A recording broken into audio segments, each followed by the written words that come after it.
Finally आज NEET 2026 का exam हो ही गया। लाखों बच्चे ये एग्जाम देकर आज रिलीव्ड फील कर रहे होंगे। मैं Karun Kandoi, founder and CEO Vidyasi education, आप सबसे जुड़ रहा हूं इंडिया भर के एक्सपर्ट्स के साथ इस नीट के पेपर का एनालिसिस करने के लिए, और हम आपको बताएंगे ये नीट कितना टफ था, क्या स्कोर्स एक्सपेक्ट करें और बच्चों को क्या समझना चाहिए आज के नीट के पेपर से। मैं आभार व्यक्त करता हूं जी नेटवर्क का, जिसने हमें ये अपॉर्चुनिटी दी एक्सपर्ट से जुड़ने की और बच्चों को बताने की कि नीट 2026 कैसा गया। तो मैं सबसे पहले बात करूंगा श्री अंकुश कौल जी से, जो हमसे बैंगलोर से जुड़ रहे हैं और फिजिक्स के क्षेत्र में एक बड़ा नाम है, जिन्होंने अपने पिछले 15 साल में कई बच्चों को एयर 100 के अंदर रैंक दिलवाई है और एम्स में जाने में कई बच्चों की मदद की है। तो अंकुश, मैं आपसे और बाकी एक्सपर्ट से जानना चाहूंगा कि आपके पर्टिकुलर सब्जेक्ट में बच्चे ने कैसा परफॉर्म किया, यानी कि फिजिक्स का पेपर इस बार पहले की अपेक्षा टफ था, इजी था, और उसमें क्या अलग था और बच्चे क्या एक्सपेक्ट करें। तो over to you Ankush, please tell us. Hi everyone, thank you for giving me this opportunity here so that I can share my experience with the students so that they get benefited. अगर इस बार के NEET के exam की बात की जाए तो वो बच्चे जो ऐसी तैयारी करते हैं जहां पे they are more dependent upon formula based concepts and all, so it is a bit challenging for them, and this exam was more of conceptual. So there were many questions which were based on multiple concepts, और जो कि JEE mains के exams में देखा जाता है और NEET के एग्जाम्स में ज्यादातर नहीं देखा जाता है। तो ये एक बड़ा एक डिफरेंशिएटर मैं कहूँगा इस बार फिजिक्स के पेपर में लाया गया है एनटीए की तरफ से, which I feel is also an indication from NTA to prove their academic credibility, because I feel personally that this is how a paper competitive exam should look like. But जिन बच्चों को expected नहीं था कि formula based paper रहेगा और ऐसा paper रहेगा जहां पे वो मगअप करके इस पेपर में they get an easy advantage, it will not be a cakewalk for those students. But yes, the students जिनका conceptual clarity बहुत अच्छा है, logic application बहुत अच्छा है, वो बच्चे जो हैं इस पेपर में जरूर बहुत अच्छा करेंगे। थैंक यू अंकुश। अब मैं रुख करूंगा इंसाफ अली जी की तरफ, जो बायोलॉजी के एक बड़े टीचर हैं, सर्वोत्तम इंस्टीट्यूट कोटा से हमारे साथ जुड़ रहे हैं, वहां के डायरेक्टर हैं और स्टूडेंट सपोर्ट में एक बड़ा नाम है। तो इंसाफ जी, अंकुश ने हमें बताया कि फिजिक्स का पेपर इस बार रट्टा लगाने वालों के लिए नहीं था, बट जिनको कॉन्सेप्ट्स की क्लैरिटी है उनके लिए पेपर था, जो समझ के करते हैं उनके लिए पेपर था। अब हम आपके विचार जानना चाहेंगे बायोलॉजी को लेकर। आपके हिसाब से ये पेपर बायोलॉजी के लिए कैसा था? Thank you. सबसे पहले तो मैं आभार व्यक्त करता हूँ आपका कि आपने मुझे मौका दिया। बायोलॉजी ओवरऑल देखा जाए तो इस बार इजी टू मॉडरेट रहा है, मतलब इसको हम टफ नहीं कह सकते। बायोलॉजी बिल्कुल एनसीईआरटी बेस्ड यहाँ पर क्वेश्चन थे और स्ट्रेट क्वेश्चन थे। तो जो फिजिक्स में बच्चों को थोड़ा टफनेस फील हुआ वो बायोलॉजी ने यहाँ कवर किया है, और बायोलॉजी ने बच्चों का इस बार काफ़ी सपोर्ट किया है उस मार्क्स को बूस्ट करने के लिए, ताकि बच्चा जो फिजिक्स में टफनेस फील कर रहा था वो उसको यहाँ पर इजी फॉर्म में लगे। जब अगर लास्ट अभी नीट 2026 जो हुआ था उसके क्वेश्चंस की बेसिस पे अगर मैं इसको कंपेयर करता हूँ तो यहाँ पर हम इजी वे में इसको कहेंगे, क्योंकि पिछली बार मैं मानता हूँ कि एआर टाइप क्वेश्चन नहीं थे, इस बार एआर टाइप क्वेश्चन भी आए हैं, लेकिन वो डायरेक्ट स्ट्रेट एक्सप्लेनेशन वाले क्वेश्चन थे। तो इसलिए बायोलॉजी ने इस बार बिल्कुल भी बच्चों को परेशान नहीं किया है और स्ट्रेट एनसीईआरटी बेस्ड क्वेश्चन दिए हैं जो बच्चों के लिए बहुत आसान रहे हैं sir. Thank you Insaf Ali जी। अब हम रुख करते हैं एक और बायोलॉजी के बड़े नाम रंजीत सर की ओर, जिन्होंने 50,000 से ज्यादा बच्चों की मदद की है। तो रंजीत सर, हमने सुना इंसाफ अली सर को, उनके हिसाब से बायोलॉजी ने इस बार बच्चों को निराश नहीं किया, ये एक इजी अच्छा पेपर था। अब हम आपके विचार जानना चाहेंगे, आपके हिसाब से ये पेपर कैसा गया? बिल्कुल सर, मैं ये सबसे पहले तो आपको धन्यवाद देना चाहूँगा, आपने मुझे आमंत्रित किया यहाँ पर इस प्लेटफॉर्म पर। सबसे पहले बात आती है कि बायोलॉजी रैंक डिसाइडर ये मानी जाता है सब्जेक्ट, लेकिन 2025 का जो पेपर लेंदी था, टफ था, तब ये मिथ खत्म हुआ था, लेकिन ये 2026 का पेपर इजी आया था और अभी ये रीनीट का पेपर भी इजी टू मॉडरेट ही है। अगर हम बोल सकते हैं कि क्वेश्चन थोड़े से लेंदी हो सकते हैं, लेकिन पेपर मॉडरेट लेवल का है, ज़्यादा टफ नहीं है। और सच में रैंक डिसाइडर जो है वो बायोलॉजी ही रहेगी, क्योंकि अच्छे मार्क्स जो है वो बायोलॉजी के अंदर बच्चे स्कोर करेंगे इस बार। दूसरी बात जो आ जाती है वो ये है कि बायोलॉजी के पेपर में 11th और 12th क्लास दोनों के ही पोर्शन से लगभग इक्वल पोर्शन में क्वेश्चन पूछे गए। क्वेश्चन जो थे वो 11th क्लास के पोर्शन से, 12th क्लास के पोर्शन से और बॉटनी और जोलॉजी से भी, अगर हम बात करें कि इक्वल क्वेश्चंस आए थे। पेपर में असर्शन रीजन के भी क्वेश्चंस थे, स्टेटमेंट बेस्ड क्वेश्चन भी थे, लेकिन अगर हम बात करें कि डायग्राम बेस्ड क्वेश्चन इस बार भी नहीं है। 2026 का जो नीट का पेपर था उसमें भी डायग्राम बेस्ड क्वेश्चंस नहीं थे और इस पेपर में भी डायग्राम बेस्ड क्वेश्चंस नहीं थे, लेकिन असर्शन रीजन और स्टेटमेंट बेस्ड जो क्वेश्चंस आए थे वो इजी क्वेश्चंस थे, इनके क्वेश्चन इतने मुश्किल नहीं थे। हाँ, इवोल्यूशन के क्वेश्चन में, एक्सक्रीटरी सिस्टम में, फिजियोलॉजी के क्वेश्चन के एक दो क्वेश्चंस के अंदर थोड़ी सी कंट्रोवर्सी जरूर है, जो आगे भी चलेगी बच्चों के बीच में कि इसका यह आंसर ये भी हो सकता था। हाँ, लेकिन फिर भी ओवरऑल अगर हम बात करें कि बायोलॉजी का पेपर इजी टू मॉडरेट ही रहा, बहुत टफ नहीं था। अब हम बात करेंगे श्री अरुण कुमार जी से, जो एक और फिजिक्स के बड़े नाम हैं और उन्होंने भी कई बच्चों को डॉक्टर बनने में भरपूर मदद की है। तो सर, आपकी ओपिनियन से, अंकुश कौल जी ने बताया कि ये conceptual based, formula based paper था फिजिक्स का, अच्छा पेपर था। आपके हिसाब से ये पेपर कैसा गया और बच्चे क्या एक्सपेक्ट करें? Over to you sir. Sir, सबसे पहले तो मैं आपको धन्यवाद दूंगा कि आपने इतना बड़ा मंच हमें दिया कि हम अपनी बात बच्चों तक पहुंचा सकते हैं। अगर मैं फिजिक्स की बात करूं, मतलब मैं एक शब्द में अगर इसको बोलूं तो बेहतरीन और शानदार पेपर था सर। मतलब फिजिक्स टीचर के रूप में अगर मैं देखूं तो ये पेपर मतलब ऐसा था, मैं हमेशा बोलता हूँ कि पेपर ऐसा ही आना चाहिए नीट का। जैसे कि अगर हम बात करें ओवरऑल पेपर की, तो पूरा का पूरा पेपर सर कॉन्सेप्चुअल था। जनरली नीट में जो बच्चों की अप्रोच होती है ना कि फॉर्मूला रट करके फिर हम एग्जाम दे दें, तो उन बच्चों को यहाँ पर काफी डिफिकल्टी फेस करनी पड़ेगी। लेकिन अगर किसी बच्चे को फिजिक्स पढ़ने की अप्रोच उसकी कॉन्सेप्ट से है, वो कॉन्सेप्चुअली बहुत स्ट्रांग है और कॉन्सेप्चुअली अगर पेपर को देख रहा है तो वो बहुत बढ़िया यहाँ पर स्कोर कर सकता है। अगर हम बात करें फिजिक्स की, तो सर 3 से 4 या 5 क्वेश्चन मान लीजिए जो बच्चों को डिफिकल्ट लग सकते हैं। बाकी पेपर मॉडरेट से डिफिकल्ट साइड था और लगभग 25 क्वेश्चंस जो हैं उनको हम इजी कैटेगरी में रखेंगे और लगभग 10 to 12 क्वेश्चन मीडियम और आप ये मान के चलिए 5 से 6 क्वेश्चन आप डिफिकल्ट ऐसे कैटेगरी में डिवाइड कर सकते हैं। एक और बहुत बढ़िया बात थी सर इस बार कि जो 11th का पार्ट और 12th का पार्ट है, इसमें बहुत कम डिफरेंस रखा गया, ऑलमोस्ट इक्वल क्वेश्चन है। 12th में 2-3 क्वेश्चन एक्स्ट्रा हैं, बट बहुत ही बैलेंस पेपर बनाया गया। हाँ, एक बात जरूर है कि एक क्वेश्चन है सर इलेक्ट्रोमैग्नेटिक वेव से, तो वहां पर 2 ऑप्शन करेक्ट होते हुए दिख रहे हैं, ठीक है, तो वो एक एम्बिग्युइटी है वहां पर। बाकी ओवरऑल बहुत ही बेहतरीन पेपर है और अगर मैं यहाँ पर ओवरऑल कट ऑफ की बात करूं, मुझे लगता है फिजिक्स इस बार कहीं ना कहीं डिसाइड करेगी कि क्या कट ऑफ होनी चाहिए, क्या रैंक होनी चाहिए। तो मुझे ऐसा लगता है सर कि 560 मतलब 560 प्लस माइनस 10 कर लीजिए, ये कट ऑफ मतलब ये सेफ स्कोर हो सकता है। और इस पर जो हम अंदाजा लगा रहे हैं कि 30,000 के आसपास रैंक बच्चे को मिल सकती है अगर उसका 560 570 का स्कोर है तो। सटीक जवाब सर कि 560 570 पे आप 30,000वीं रैंक देखते हैं। Thank you for that opinion. आपने बताया कि ये पेपर काफी बैलेंस था और इस बार हमें कुछ अच्छा फिजिक्स में देखने मिलेगा और आपने एनटीए को भी बधाई दी कि इस तरह का पेपर बनाया गया जो कि फिजिक्स में बच्चों की एक्चुअल नॉलेज को ठीक से जांच सकेगा। चलिए हम एक बार फिर से रुख करते हैं श्री अंकुश कौल जी की तरफ। अंकुश, आप ये बताइए पिछले 3-5 साल के हिसाब से फिजिक्स का पेपर कितना टफ था और क्या फिर से फिजिक्स कुछ बच्चों के लिए विलियन साबित होगा या आपके हिसाब से नहीं? तो ओवर टू यू सर, सीधी बात बताइए, क्या फिजिक्स फिर से विलेन है या नहीं?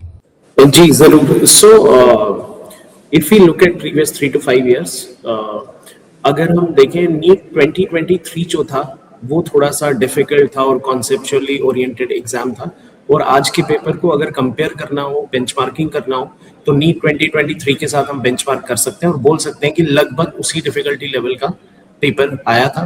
2024, 2025, 2026 का जो कैंसल्ड एग्जाम है, उनका difficulty level was very very moderate, low to moderate as compare to this paper. Second जो मैं यहाँ पे हाईलाइट करना चाहता हूँ कि विलन तो नहीं कहेंगे, बट मैं ये जरूर कहूंगा कि जैसे अरुण जी ने भी कहा कि एक टीचर के पर्सपेक्टिव से अगर हम इस क्वेश्चन पेपर को देखें तो it is exactly what a teacher wants and how a teacher wants it, because he knows that the topper students would have prepared conceptually and they would not have gone behind people who are giving them just formula sheets and all. So I think from that point of view it was what is expected out of NTA, and NTA has definitely shown their academic credibility through this physics paper. Yeah. Second, third point, so villain नहीं है but differentiator जरूर है, और because ये differentiator है तो मुझे लगता है जो कट ऑफ की भी बात हो रही थी, बिल्कुल फिजिक्स डिसाइड करेगा इस बार, और बहुत बड़ा मैं बोलूंगा कि डिसीजन पॉइंट होगा यहाँ पे। फिजिक्स में अगर कोई भी बच्चा 150 के around, then I think he will come out of NEET UG 2026 with flying colors. 150 is what I'm looking at par score in NEET UG, so that a general category student may score around 670 to 680 to get into a very good college after qualifying NEET UG. So these are my takeaways on this question. So difficulty, just to summarize, difficulty level की बात करूँ तो NEET 2023 का जो exam था वो ऐसी ही difficulty level का था, और शायद इस बार भी exactly if I rate it, it would be around 7.5 out of 10 difficulty level as compared to जो कैंसिल हुआ नीट का एग्जाम इस साल 2026 में। अगर उसकी डिफिकल्टी लेवल को मुझे रेट करना हो तो मैं कहीं 5 आउट ऑफ 10 उसको मार्क्स दूंगा। Thank you Ankush, thank you very much. Back to Insaf Ali ji. Insaf ji, आप हमें ये बताइए कि कौन सा सब्जेक्ट इस बार रैंक डिसाइड करेगा? क्या ये फिजिक्स होगा, केमिस्ट्री होगी या बायोलॉजी होगी?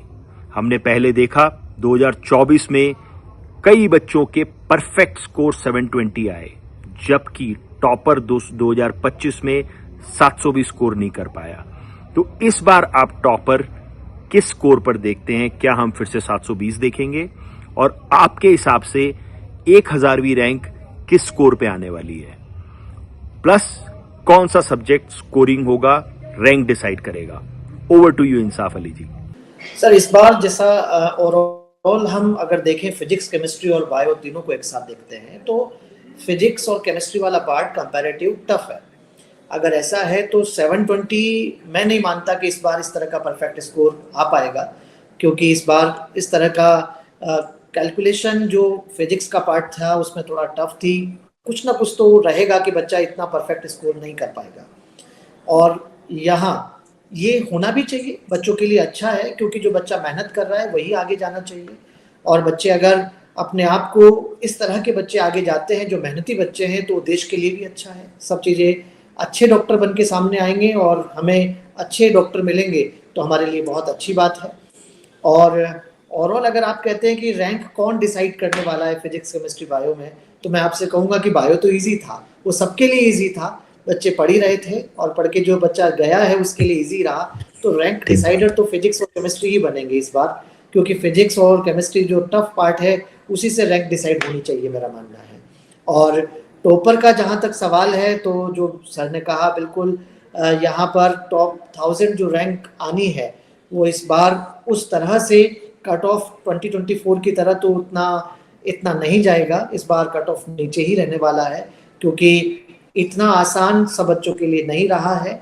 बच्चों के लिए अगर ऐसा मैं मानूं कि कितना रैंक तक कहाँ तक जाएगा, तो ये अभी वैसे तो एग्जैक्ट प्रिडिक्ट करना आसान नहीं है, लेकिन फिर भी मेरा मानना है कि टॉप 1000 जो रैंक जाएगी वो 620 अराउंड तक जा सकती है, 640, 620 तक हो सकता है। थैंक यू इंसाफ जी, आपने एकदम सटीक जवाब दिया कि आप देखते हैं 1000वीं रैंक 620 से 640 के बीच में। Thank you for that. My question to Ranjeet ji now, क्या आप, पहले हम ये मानते थे कि नीट का एग्जाम निकालने के लिए अगर आप एनसीईआरटी अच्छे से पढ़े हैं तो आपका काम हो गया, क्या ये बात इस बार भी सही है?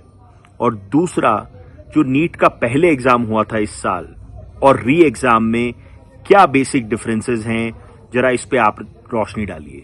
सर ये है कि जो अगर हम बात करते हैं कि एनसीईआरटी पढ़कर बायोलॉजी करना इस बार इजी रहा है कि जिसने भी एनसीईआरटी को अच्छे से पढ़ा है वो बायोलॉजी का पेपर और इनऑर्गेनिक केमिस्ट्री का पेपर तो उन्होंने इजीली कर लिया होगा, क्योंकि एनसीईआरटी से ही ये पेपर आया था और पेपर इजी भी था। लेकिन ऑर्गेनिक केमिस्ट्री के क्वेश्चंस, फिजिकल केमिस्ट्री के क्वेश्चंस अच्छे थे, ट्रिकी थे, लेकिन जिसने यहाँ पर साल भर कंसिस्टेंसी दिखाई है, जिस बच्चे ने साल भर मेहनत की है, कंसेप्ट्स के ऊपर वर्क किया है, जिसने कैलकुलेशंस पर वर्क किया है, न्यूमेरिकल्स पर वर्क किया है, वही फिजिक्स के क्वेश्चंस को यहाँ पर सॉल्व कर पाया होगा।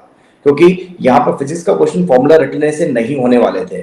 कुछ 4-5 क्वेश्चन तो बहुत अच्छे लेवल के थे। मैं अपने साथियों से बात की तो उन्होंने बताया कि कुछ क्वेश्चन तो बहुत अच्छे थे, इवन 2025 के फिजिक्स के पेपर के लेवल थे। इसलिए अगर किसी बच्चे में बहुत ज्यादा स्पीड थी, वो भी उसके लिए सही नहीं था, बहुत जल्दी करने वाला पेपर भी नहीं था। यहाँ पर फिजिक्स को टाइम देने की जरूरत थी, क्योंकि अच्छी कैलकुलेशन थी इसी इवन फिजिकल केमिस्ट्री में भी और साथ के साथ फिजिक्स में भी। तो कंसेप्ट के साथ साथ न्यूमेरिकल अच्छी प्रिपरेशन के साथ साथ एक्यूरेसी के साथ साथ एनसीईआरटी की प्रिपरेशन और कंसेप्चुअल स्टडी बहुत ज्यादा मायने रख रही थी।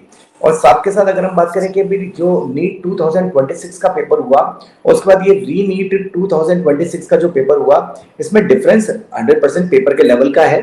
थैंक यू रंजीत जी, बहुत अच्छा पर्सपेक्टिव, बहुत बढ़िया क्लैरिटी। मेरा आखिरी सवाल आप सभी से, अगर 2 शब्दों में नीट 2026 को डिस्क्राइब करना हो तो आप क्या कहेंगे? मैं सबसे पहले शुरू करूंगा फिर से अंकुश कौल आपसे। आपके हिसाब से नीट 2026 क्या है?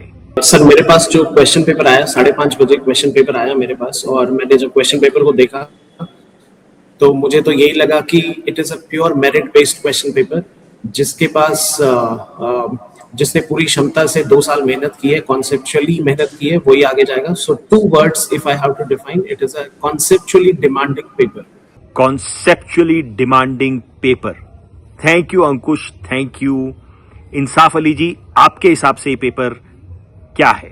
बायोलॉजी पॉइंट ऑफ व्यू से स्ट्रेट मैं कहूँगा कि बिल्कुल स्ट्रेट रहा है, और जिस बच्चे ने एनसीईआरटी पढ़ी है, कंसिस्टेंट एनसीईआरटी पढ़ी है, उसके लिए बहुत आसान है, वो आराम से इसको कर सकता है। और ओवरऑल इसको मैं टफ बिल्कुल नहीं कहूँगा, क्योंकि बायोलॉजी ने इस पेपर को थोड़ा आसान बना दिया है। फिजिक्स और केमिस्ट्री हाँ थोड़ा टफ लेवल के हैं, तो होना भी चाहिए, एक अच्छा पेपर था। बहुत बढ़िया sir, thank you very much. Sir अगर आप मुझसे पूछें कि पिछले 3-4 साल में जो भी नीट के पेपर्स हमने देखे हैं, उनमें सबसे बढ़िया फिजिक्स का पेपर कौन सा था, तो मैं री नीट का 2026 का पेपर पिक करूंगा।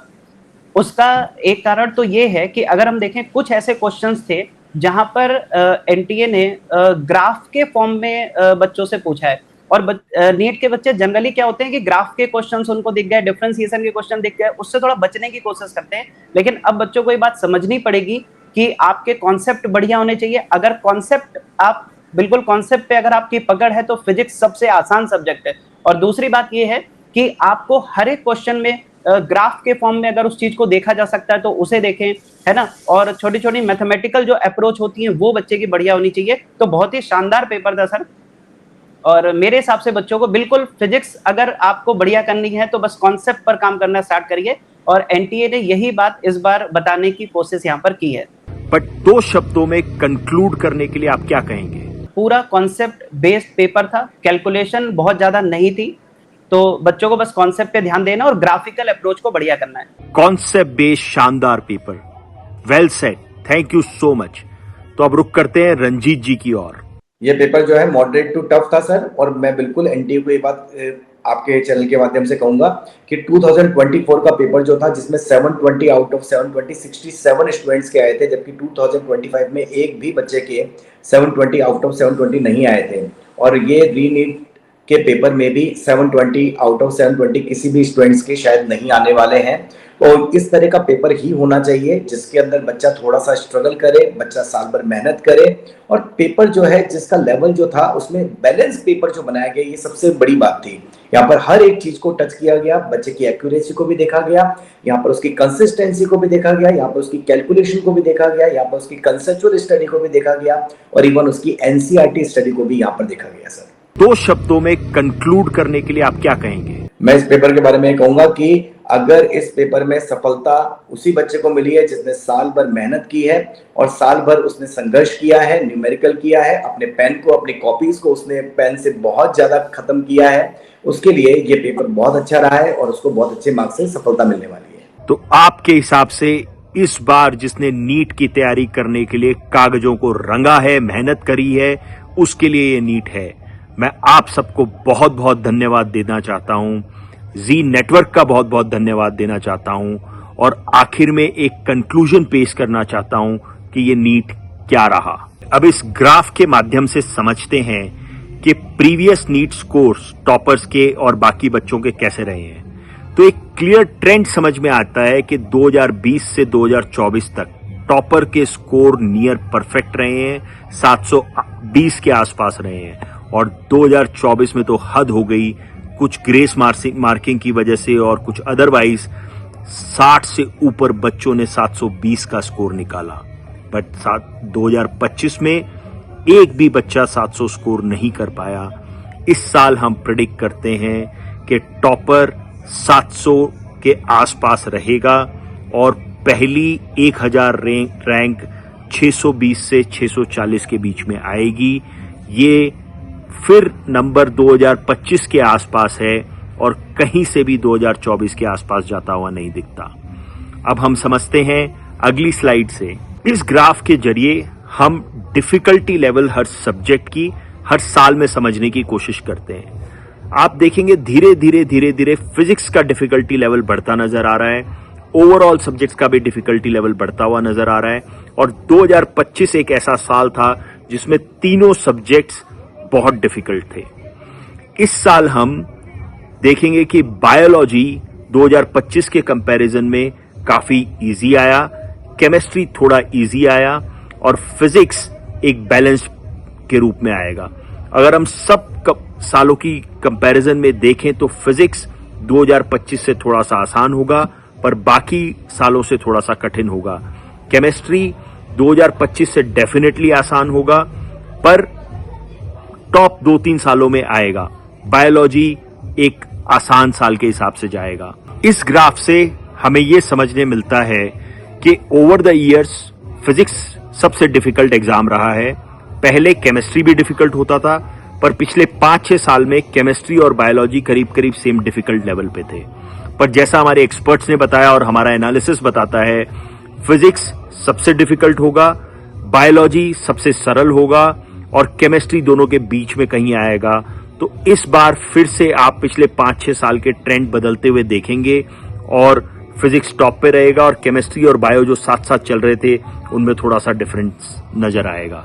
ये डेटा हम लोग हमारी रिसर्च टीम के साथ बहुत जल्दी ही पब्लिश भी करने वाले हैं। तो आज के इस डिस्कशन का निष्कर्ष ये निकलता है कि सबसे पहले तो हम एनटीए को बहुत बहुत बधाई देते हैं कि उन्होंने एक ऐसा पेपर सेट किया, कई अड़चनों के बावजूद भी एक इतना अच्छा एग्जाम लिया है कि जो बच्चे कंसेप्चुअली तैयार हैं, जो सच में डॉक्टर बनने लायक हैं, उनके लिए ये पेपर परफेक्ट है।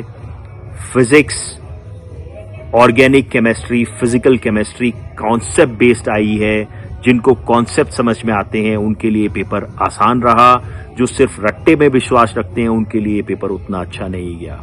वहीं इनऑर्गेनिक केमिस्ट्री और बायोलॉजी मोर और लेस एनसीईआरटी बेस्ड थे, रिलेटिवली इजी थे और बच्चों को इनमें स्कोर करने में आसानी मिलेगी।